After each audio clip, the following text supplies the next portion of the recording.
நீங்கள் யார்? நான் தான். நான் தான் என்றால்? நான் என்ற வார்த்தையால் உருவானவள். என்னால் நீ உருவாகினாய். நான் உயிர் தோன்றுவதற்கு முன்பே உருவானவள். நான் செயலால் உருவானவள்.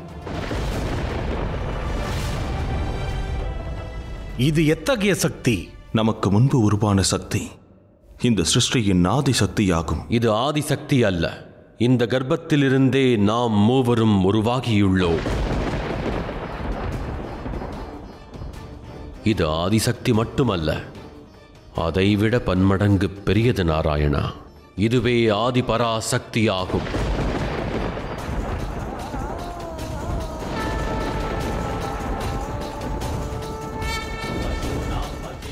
என்னை உருவாக்கியவரை பார். நான் நடந்ததை நினைத்துப் பார்ப்பதைப் போலவே நீயும் அனைத்தையும் சிந்தனை செய்வாய். உனக்கு இவை அனைத்தும் எவ்வாறு, எதற்காக தெரிந்தது என்பதை உணர்வாய்.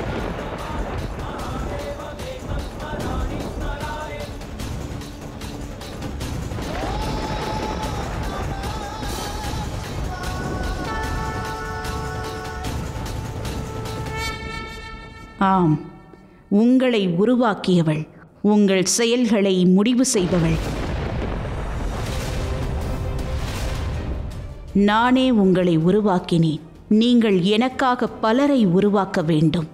உருவாக்க வேண்டுமா? ஆம், உலகில் உயிரை, வாழ்க்கையை உருவாக்க வேண்டும்.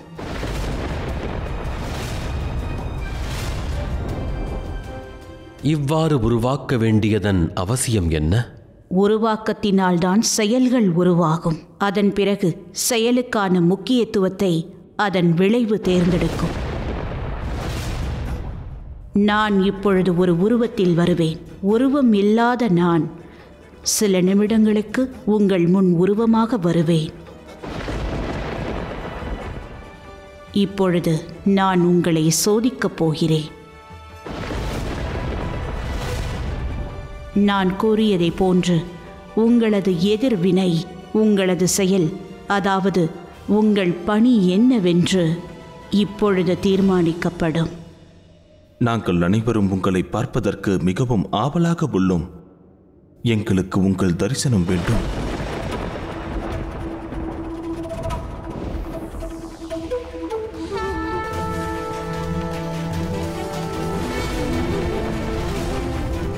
நானும் மிகவும் ஆவலாக இருக்கிறேன். அதாவது ஆதி பராசக்தி பார்ப்பதற்கு எவ்வளவு அழகாக இருப்பார். நான் இப்பொழுது எனது புதிய உருவத்தில் காட்சியளிக்கப் போகிறேன். நான் காலச்சக்கரத்தை விட மேலானவள். இந்த உலகம், இந்த பிரபஞ்சம் எனது பிரதிபலிப்பாகும். நான் தான் மகா காளி.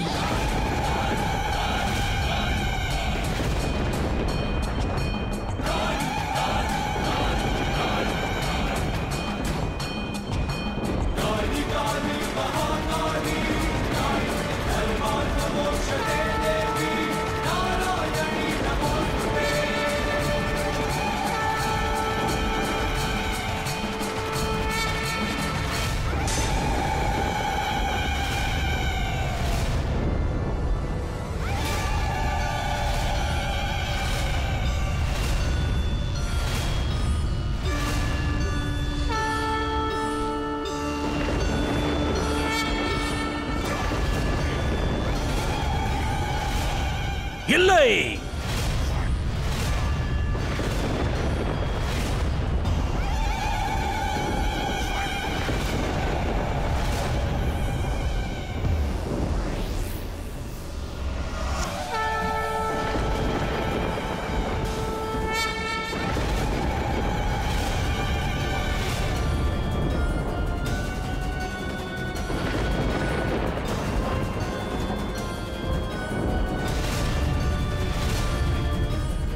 அவள் கொடூரமாக அல்ல, அழகாக இருக்கிறாள். நான் இவ்வாறு தான் கற்பனை செய்ய வேண்டும். இவள் மிகவும் அழகாக இருக்கிறாள். பேரழகி.